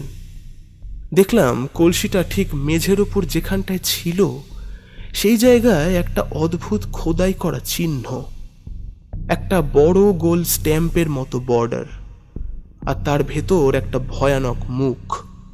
তার এক চোখে ছোট মতো এক টুকরো কাপড় ঝুলছে, মাথায় কাপড়ের ফেটটি, তাতে একটা দুটো ছোট ছোট হাড়ের টুকরো। তার মুখের পাশ দিয়ে বেরিয়ে আছে সাপের মতো চেরা জিভ।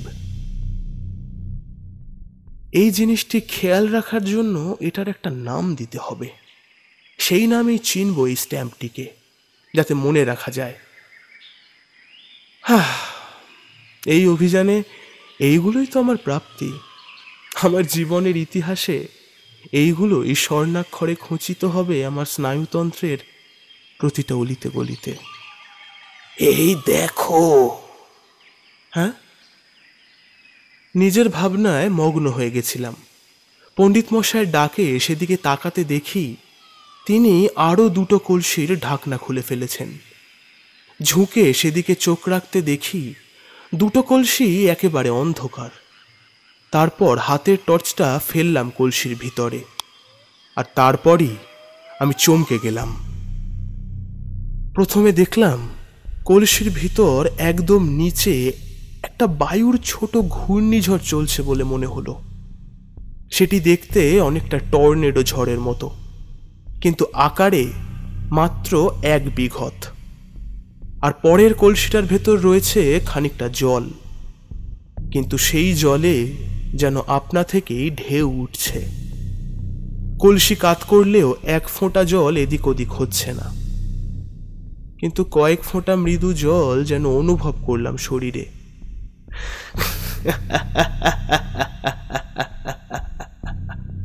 কেমন হলো? আমি ভুল শুনছি না তো? আমি তার দিকে তাকাতে দেখি তিনি বললেন, আর কোনো উপায় নেই, শিকার নিজে এসে ফাঁদে পা দিয়েছে। আপনি সব কি বলছেন? শিকার? কে কার শিকার?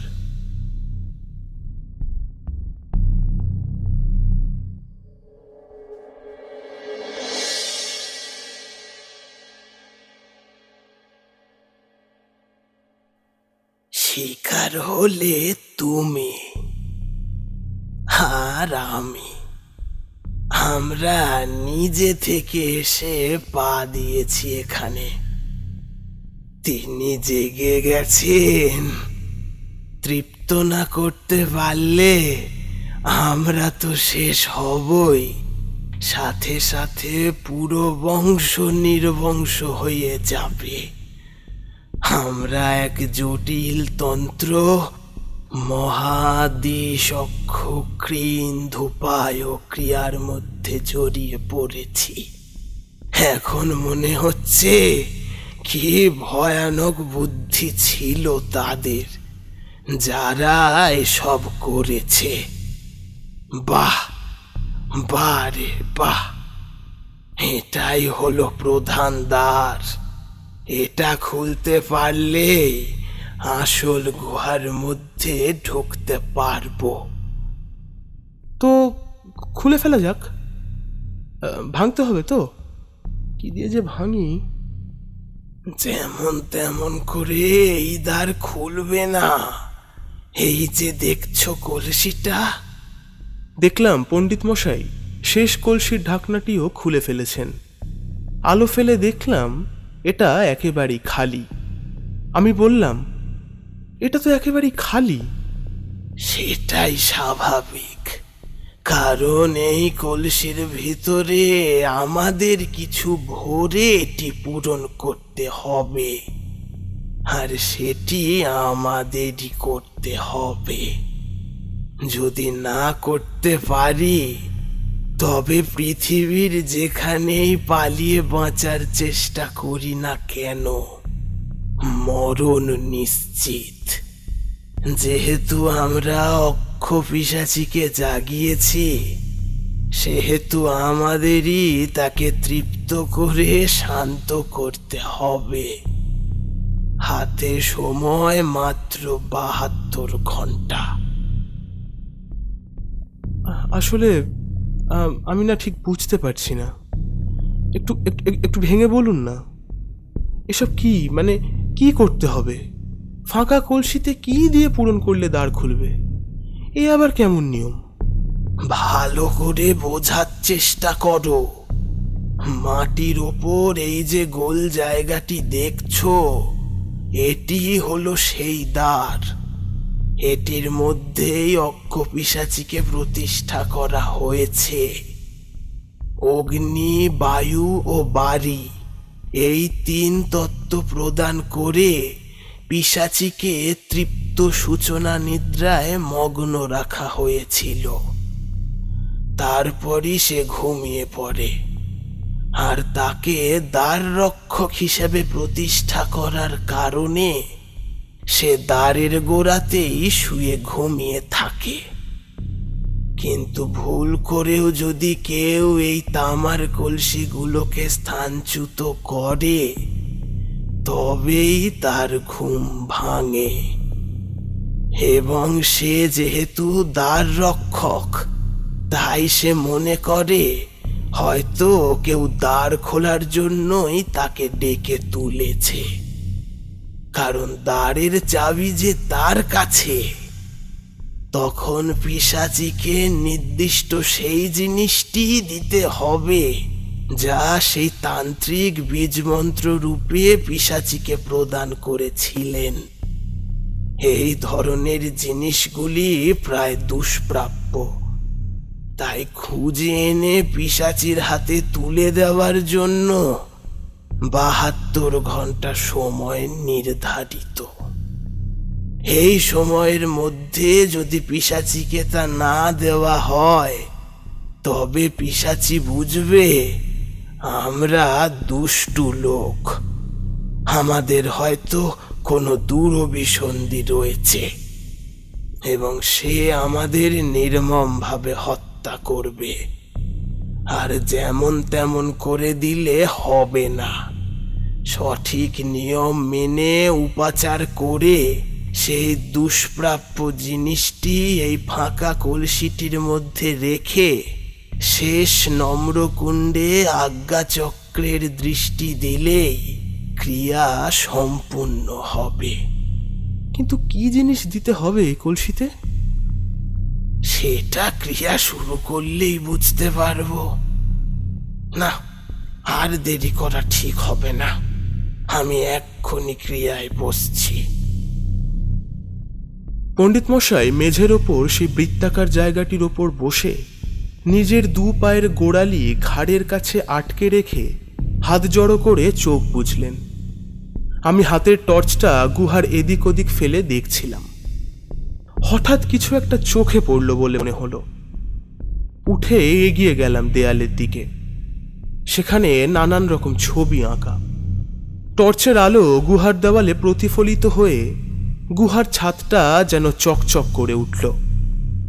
তারপর ছাদের দিকে আলো ফেলতেই আমি হতবাক।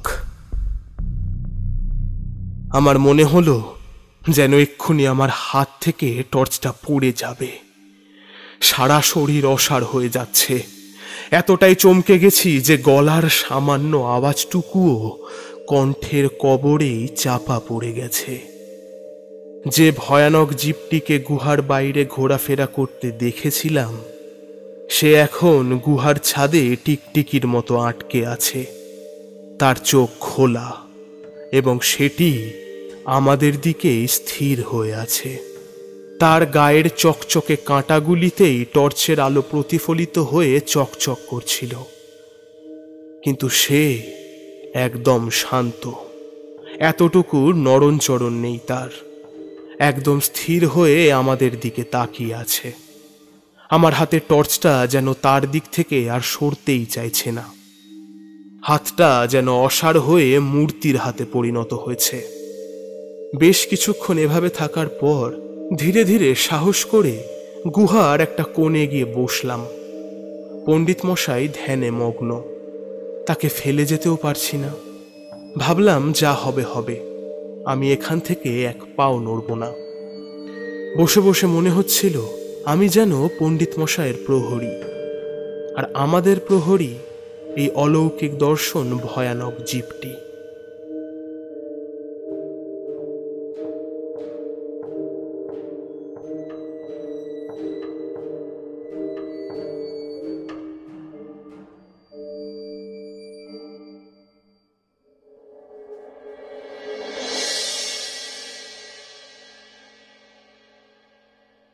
প্রায় 10 ঘন্টা কেটে গেছে।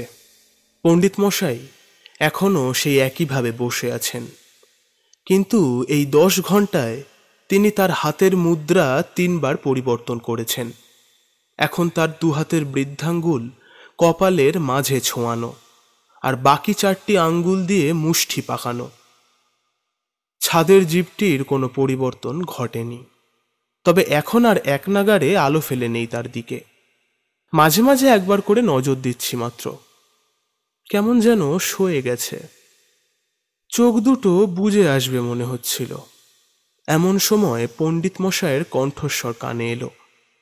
অক্ষ মজ্জা নৃহং তুষ্টি অদ্যমি নিজ হস্তাক্ষম মৃদম অক্ষতুষ্টি কালো ক্লিচ্ছ কালো ক্লিচ্ছ কালো ক্লিচ্ছ। তারপর তিনি উঠে দাঁড়ালেন, আমার দিকে তাকিয়ে বললেন, এইদিকে সরে এসো, অমন কোনায় গুটিয়ে আছো কেন? আমি ছাদের দিকে আলো ফেলে তাকে ইশারা করলাম। তিনি সেদিকে তাকাতে হঠাৎ একটু চমকে উঠলেন। তারপর এক দৃষ্টে সেদিকে কিছুক্ষণ তাকিয়ে থেকে তার মুখের ভাবটা যেন স্বাভাবিক হলো। তারপর আমায় বললেন, ভয় নেই, ও ঘুমোচ্ছে। এই প্রাণী মাসের 15 দিন জাগে, 15 দিন ঘুমোয়। আমরা কয়েকদিন আগেই তাকে বাইরে দেখেছিলাম, সুতরাং তারপরই সে ঘুমিয়েছে। এখন বেশ কয়েকদিন ওর ঘুম ভাঙবে না। তবে এই প্রাণীর চোখের পাতা নেই, এও মাছের মতো চোখ খুলেই ঘুমোয়। তাই তুমি ভয় পেয়েছ। এমনটি দেখলে যে কেউই পাবে। এ নিশ্চয়ই কোনো ফাঁক ফোকর দিয়ে বাইরে যাতায়াত করে। আমি খানিকটা নিশ্চিন্ত হয়ে পণ্ডিত মশাইকে জিজ্ঞেস করলাম, আপনার ক্রিয়ার ফলাফল কি? কোন দুষ্প্রাপ্য জিনিস প্রদান করতে হবে কলসিতে? এক বড় কঠিন জিনিস আনতে আজ্ঞা করেছে পিশাচি। কি জিনিস? উত্তর ভারতে অবস্থিত হিমালয় পর্বতমালার নীলকণ্ঠ পর্বতের চূড়ার নীল বরফ। আমি একটু ভেবে বললাম, আচ্ছা, এই কাজটা তো আমার ক্ষমতা কাজে লাগিয়েই সম্ভব করা যায়। আপনার হাত ধরে মনে ভেবে সেখানে গিয়ে পড়লেই তো হলো। না, সেটা করো না। তবে হয়তো আমাদের ফিরতে অসুবিধে হবে। সেখানে তোমাকে একা যেতে হবে, আর বরফ সংগ্রহ করে তুমি মনে মনে আমার নাম ভাববে। তবেই সহজে এটি করা সম্ভব। এই জায়গার সঠিক নাম আমাদের জানা নেই। শুধুমাত্র জঙ্গলের কথা ভাবলে জঙ্গলের যে কোনো জায়গায় পৌঁছে যেতে পারো। তাই তোমাকে একাই সেখানে যেতে হবে, আর আমি তোমার পথ চেয়ে থাকব। আমি ভাবলাম কথাটি মন্দ বলছেন না। আমি তাকে সম্মতি জানিয়ে মনে মনে ভাবলাম নীলকণ্ঠ পর্বতের চূড়া। কিন্তু অদ্ভুত বিষয়, আমি এক চুলও নড়লাম না জায়গা থেকে। কেমন হলো? আমার শক্তি কি তবে কাজ করা বন্ধ করে দিল? আরো দুবার মনে মনে ভাবলাম পর্বতের কথা, কিন্তু না, সর্বনাশ। এবার এখান থেকে ফিরবো কেমন করে তাহলে? ধাঁ করে একটা কথা মনে পড়ে গেল। গুহায় ঢোকার সময় মনে ভেবে ঢোকার চেষ্টা করেছিলাম, কিন্তু পারিনি। এই গুহায় বোধহয় আমার শক্তি কাজ করছে না। জোর পায়ে গুহার বাইরে বেরিয়ে আসতে থাকলাম। মনের মধ্যে এক মিশ্র ভাবনার উত্থান পতন চলছে। গুহা থেকে বেরিয়ে আরো খানিকটা এগিয়ে গেলাম জঙ্গলের ভিতর দিকে। তারপর মনে মনে ভাবলাম নীলকণ্ঠ পর্বতের শিখর। সঙ্গে সঙ্গে ঝাপসা হয়ে গেল চোখের দৃষ্টি। তখন কেবল আমার চোখে তলিয়ে যাওয়ার বৃষ্টি।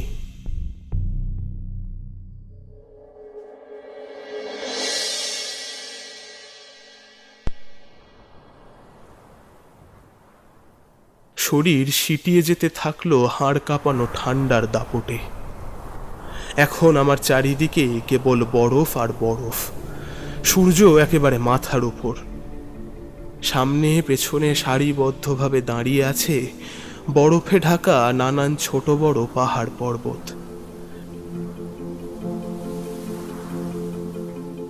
নীলকণ্ঠ পর্বতের থেকে বেশ খানিকটা দূরে একটা সমতল ভূমিতে একটা চালা ঘর দেখা যাচ্ছে বলে মনে হলো।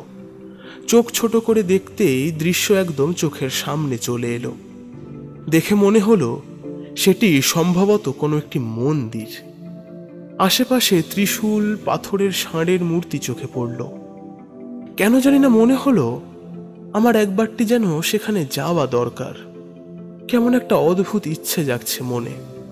মনে মনে হাওয়ায় ভেসে উড়তে পারার ইচ্ছে করতেই ধীরে ধীরে শরীর হালকা হয়ে বাতাসে ভেসে এগিয়ে যেতে থাকলাম চালাঘরটির দিকে। পৌঁছতে বেশি সময় লাগলো না। আশেপাশে একটিও মানুষ নেই। যত্রতত্র ছড়িয়ে আছে পাতলা বরফের স্তর। চালাঘরের প্রধান দরজা ভেজানো রয়েছে। দরজার প্রায় 10-12 হাত দূরে একটা পাথরের ত্রিশূল ও ষাঁড়ের মূর্তি। এগিয়ে গেলাম দরজার দিকে।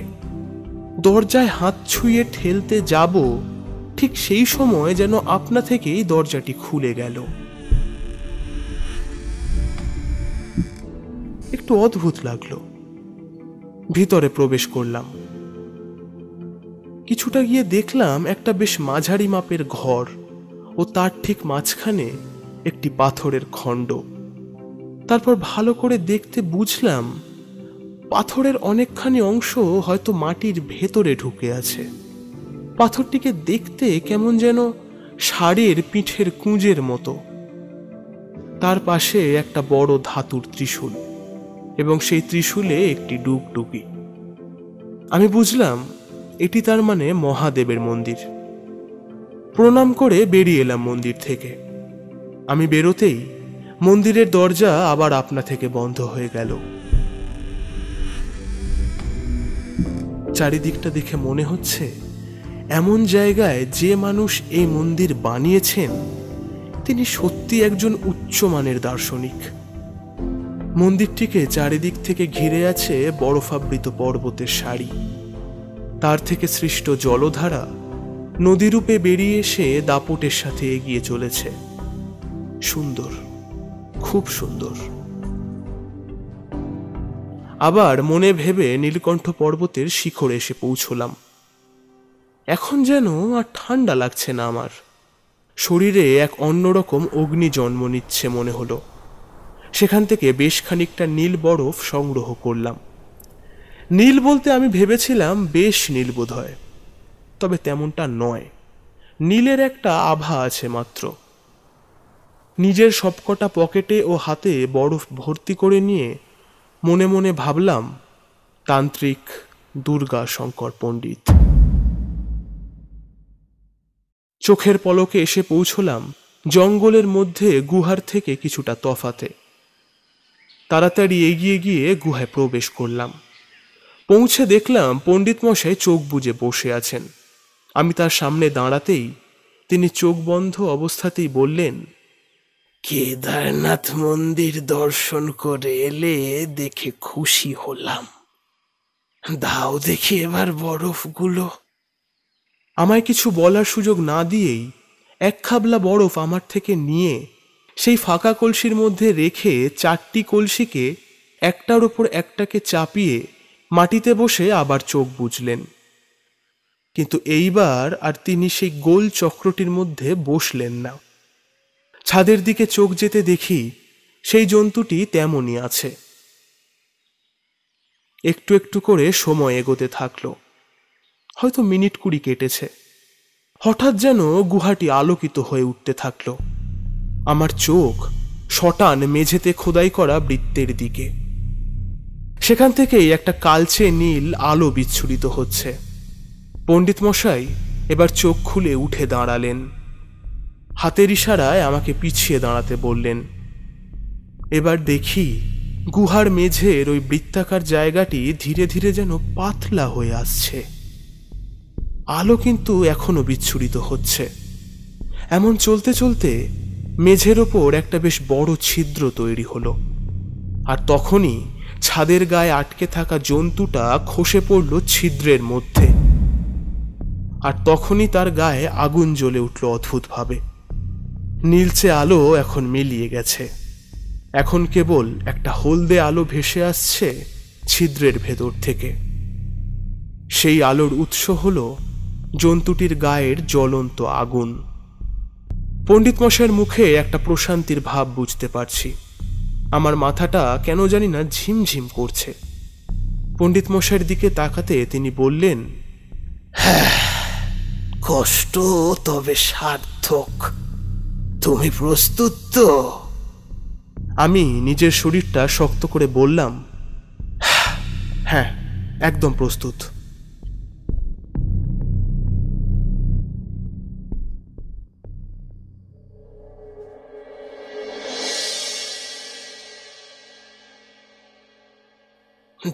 জায়গাটি যেন মৃতদেহের ভারী হাওয়ায় ভরে আছে।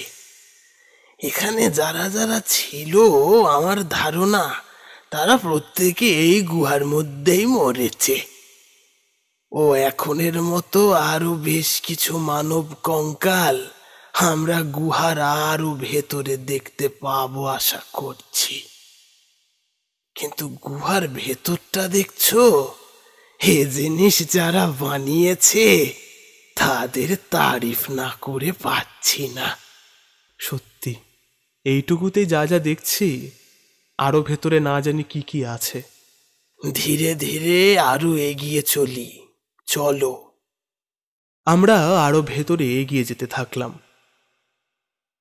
সেই ছিদ্রটি দিয়ে আমরা একটি পাথুরে এবড়ো খেবড়ো সিঁড়ি ধরে নেমে এলাম। তারপরই দৃশ্য দেখা অবাক। কোনো এক অদ্ভুত উপায়ে গুহার দেওয়ালে থাকা মশালেরা আজও জ্বলে আছে। তবে কি কেউ এখানে থাকে? নয়তো মশালে আগুন কে দেয়? গুহার দেওয়ালগুলিতে তামা ও পিতলের শীট বসানো। গুহার রাস্তাটা সোজা অনেকখানি চলে গেছে। সোজা পথের দুপাশে তফাতে তফাতে একটি করে ঘর। এমন জিনিস দেখে মনে হয় গুহাটিকে নিজেদের একটি ছোটখাটো রাজত্বে পরিণত করতে চেয়েছিল তারা। তাই নিজেদের প্রয়োজন মতো গুহা কেটে ঘর বানিয়েছে, দেওয়াল ও গুহার ছাদ উঁচু ও চওড়া করে নিয়েছে। এখন মনে হচ্ছে যেন একটা ছোটখাটো রাজবাড়িতে প্রবেশ করেছি। দেয়ালের গায়ে পরপর সারিবদ্ধভাবে জ্বলতে থাকা মশালের আলোয় ছোট ঘরগুলির ভেতরটা দেখা যাচ্ছে। ঘরগুলি বিশেষ বড় নয়, তার কোনো কোনোটার মধ্যে হাত পা ছড়িয়ে পড়ে আছে দুটো একটা নরকঙ্কাল। এমন করে প্রায় 30 মিনিট চলার পর আমরা এসে পড়লাম একটা অদ্ভুত ঘরের সামনে। ঘরটি গুহার একদম মাঝ বরাবর। এতক্ষণে প্রায় 40টি ছোট বড় ঘর দেখেছি, কিন্তু এই ঘরটি একদম আলাদা ধরনের। এই ঘরের দেওয়ালে বড় করে খোদাই করা রয়েছে সেই একচোখো মুখের স্ট্যাম্পটি। ঘরের কোনো দরজা নেই। ঘরে ঢুকে দেখলাম ঘরের দেওয়ালে বেশ চওড়া করে পাথরের র্যাক বানানো, আর ঘরের একদম মাঝখানে একটা বেশ বড় গর্ত। উঁকি দিয়ে দেখলাম গর্তের গা বেয়ে একটা সিঁড়ি নেমে গেছে নিচের অন্ধকারে। সেই র্যাকগুলিতে রাখা রয়েছে কাপড়ের ছোট বড় পুঁটলি। সেদিকে এগিয়ে গিয়ে একটা পুঁটলি খুলতেই আমি অবাক। পণ্ডিত মশাইও আমার পাশে এসে দাঁড়িয়েছেন। তিনিও অবাক। পুঁটলির ভেতর ভরা রয়েছে তাল তাল সোনার ডেলা। পণ্ডিত মশাই বললেন, এইগুলো এখানে থাক, চলো আমরা সিঁড়ি ধরে গর্তের মধ্যে নেমে দেখি কি আছে। আমরা এগিয়ে গেলাম সেদিকে। গর্তটা ঘুটঘুটে অন্ধকার। পায়ে পায়ে নেমে চললাম সিঁড়ি ধরে। হাতের টর্চটা না থাকলে যে কি হতো সেটা ভাবলেই ভয় লাগছে। সিঁড়ি একদম তলায় এসে ঠেকল। আমরা যেখানে এসে পা দিলাম সেই পাথর এবড়ো খেবড়ো। কিছুটা এগিয়ে গেলাম, আর তখনই চোখে পড়ল দেওয়ালের দিকে। টর্চের আলোয় দেখলাম দেওয়াল এখন ঝলমল করছে। আমাদের আর বুঝতে বাকি রইল না যে আমরা একটা সোনার খনির মধ্যে এসে পড়েছি। দেয়ালের গায়ে ছাপ ছাপ সোনার জট পাকিয়ে আছে। হাত দিয়ে নাড়াতেই এক টুকরো পাথর থেকে খসে এলো আমার হাতে। পণ্ডিত মশাই বললেন, এখনই বেশি ভেতরে যাওয়া ঠিক হবে না। ওপরের ঘরখানায় এই মুহূর্তে যা সোনা আছে তাই দিয়ে ভালোভাবে গ্রামবাসীদের ভরণ পোষণ হয়ে যাবে। এখন তাদের জন্য অতটুকু নিয়েই ফিরে যাই। গুহার হদিস তো পেয়েই গেছি, পরে যখন ইচ্ছে এসে আবার ঘুরে দেখা যাবে না হয়। এখন যত তাড়াতাড়ি সম্ভব তাদের পাশে দাঁড়ানো উচিত। হ্যাঁ, কথাটা খুব খারাপ বলেননি। চলুন ওপরে উঠে সোনার পুঁটলি নিয়ে আপনার আস্তানার উদ্দেশ্যে যাওয়া যাক। হ্যাঁ, সেই ভালো। ওপরের ঘরের র্যাকগুলিতে প্রায় শতাধিক পুঁটলি ছিল। আমরা সেখান থেকে মোট 15টি সোনার পুঁটলি হাতে কোলের ভাঁজে কোনো রকম ধরাধরি করে নিয়ে গুহার বাইরে জঙ্গলে এসে পড়লাম। বেরোনোর সময় গুহার বাইরের দ্বারের ছিদ্রটা গাছের ডালপালা দিয়ে ঢেকে রেখে এলাম এবং আমার জামার একটা বোতাম ছিঁড়ে গুহার থেকে কিছুটা তফাতে একটা গাছের গায়ে গর্ত করে বোতামটি তাতে ঢুকিয়ে দিলাম। এর ফলে পরের বার এখানে আসতে সুবিধা হবে। তারপর পণ্ডিত মশাইয়ের হাত ধরে মনে ভেবে এসে পড়লাম তার আস্তানায়। সেই শ্মশান, সেই পাহাড়ি পাথুরে মাটি। এখন সম্ভবত বিকেল গড়াচ্ছে। প্রথমটা ভাবছিলাম ভোরবেলা এসে পড়লাম বুঝি। পণ্ডিত মশাই আমায় বললেন, তোমার কি মনে হয় এখনই সেই গ্রামে যাবে কি? হ্যাঁ, কেন নয়? ভালো কাজ যত তাড়াতাড়ি করা যায় তত ভালো। বেশ, চলুন তবে এগোনো যাক।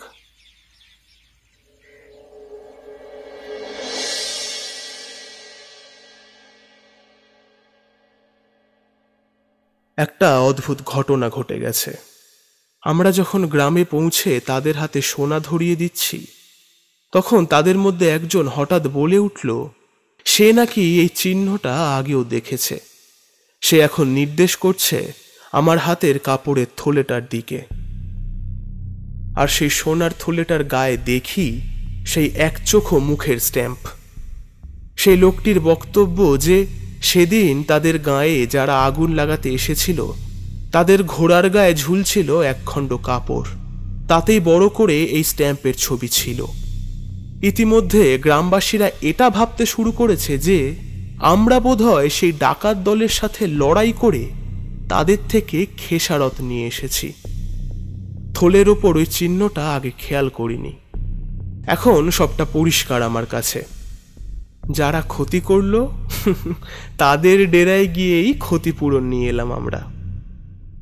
কিন্তু এর থেকে এক টুকরো সোনাও আমি বা পণ্ডিত মশাই ছুঁয়েও দেখিনি।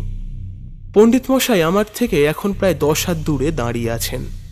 তার মুখে প্রশান্তির হাসি।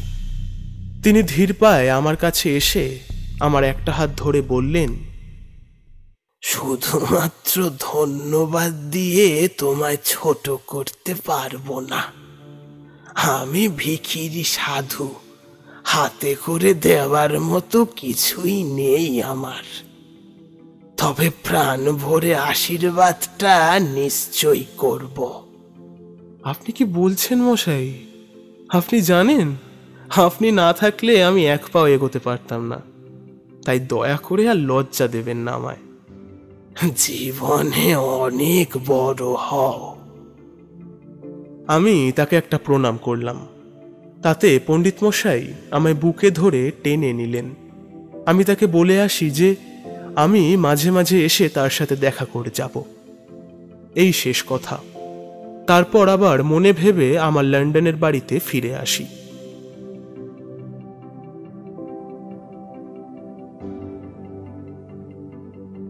একদিন কেটে গেছে।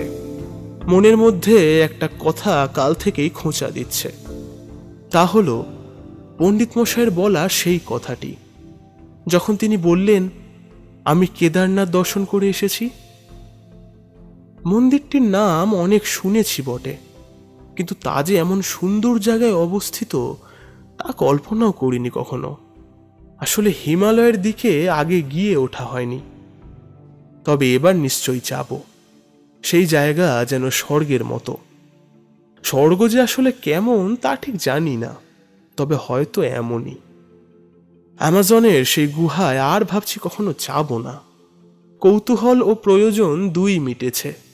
এবার সেই সম্পদ যে পাবে তার। আমার আর বিশেষ কৌতূহল নেই বিষয়টা নিয়ে।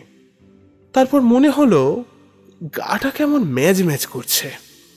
পায়ে জুতো গলিয়ে দরজা লক করে রাস্তায় হাঁটতে বেরোলাম। কিছুটা দূরে একটা লেক আছে, সেখানেই বিকেলটা কাটিয়ে আসি। চলি তবে। আমার বইয়ের 3য় কাহিনী এখানেই শেষ হলো। ভেবেছি এই বইটার নাম দেব অশ্বিনী বর্মন সমগ্র।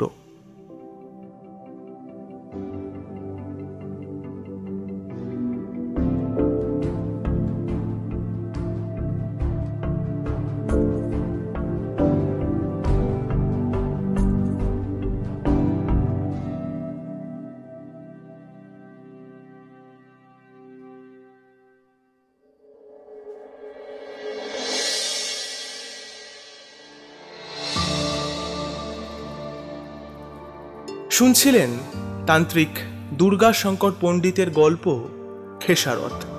সম্পূর্ণ গল্পটি কেমন লাগলো তা নিশ্চয়ই কমেন্ট করে জানাবেন। আমাদের ফেসবুক পেজ গল্পম্যান ফলো করতে ভুলবেন না। শেষ হলো ডি চ্যাক্সের লেখা তান্ত্রিক দুর্গাশঙ্কর পণ্ডিতের গল্প খেসারত। আজকের মতো চলি তবে। সঙ্গে রাখুন, শুনতে থাকুন গল্পম্যান। আমাদের চ্যানেল নানান ব্র্যান্ড, প্রোডাক্ট ও অন্যান্য ইউটিউব চ্যানেলকে প্রমোট করে থাকে। নিজেদের চ্যানেল অথবা প্রোডাক্ট প্রমোট করতে আপনারা যোগাযোগ করতে পারেন ডেসক্রিপশন বক্সে দেওয়া মেল অ্যাড্রেস গল্পম্যান contact@gmail.com এর মাধ্যমে।